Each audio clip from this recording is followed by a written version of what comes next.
You don't need money. Everybody says it, but you know why they're saying it? It's an excuse. That's why they're saying they're not taking any action. Oh, I have an idea to build a business, but I don't have any money. Or I want to open such and such, or I want to do such and such, or I want to buy such and such, or I want to go on such and such trip.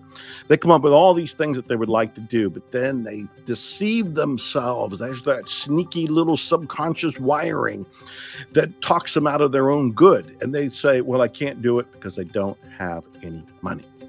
There are so many incredibly breathtakingly inspiring stories of people who didn't have any money, who went on and built empires. You look at the people who came to America when they had $1 in their pocket or no money in their pockets, and yet somehow they built a business, in some cases, a giant business. For whatever reason, I'm thinking of Desi Arnaz and Desi and Lucy, of course, with the I Love Lucy show. He had come from great wealth in Cuba, but his home, his parents, everybody, home burned to the ground, animals killed, they were chased out of the country.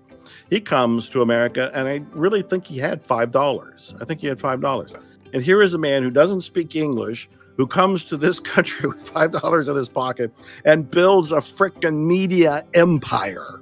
That's only one example. I remember watching Donnie Deutsch had a show on TV that I absolutely loved. It was called The Big Idea, and it was on CNBC. And one of my great joys was I was on it one time, and I got to meet Donnie, and he interviewed me, and I'm smiling now because it's a great memory.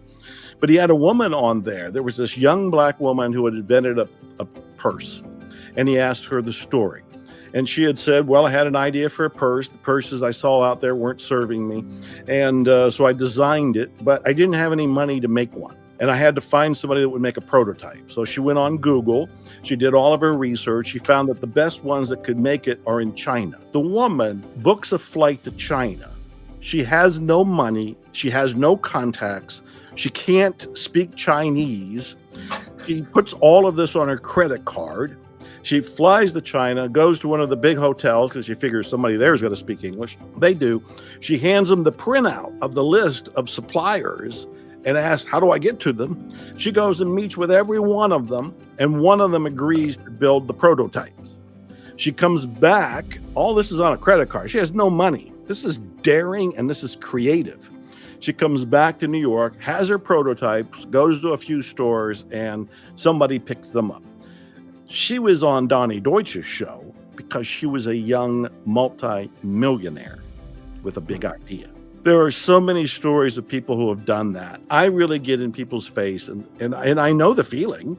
I've been there. I mean, when you're homeless and you're in poverty, or you have an idea and you don't know where to really start, it's easy to say, I don't have any money.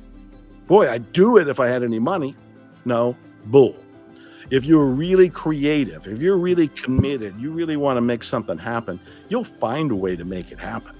You don't always need money, but you always need creativity and courage.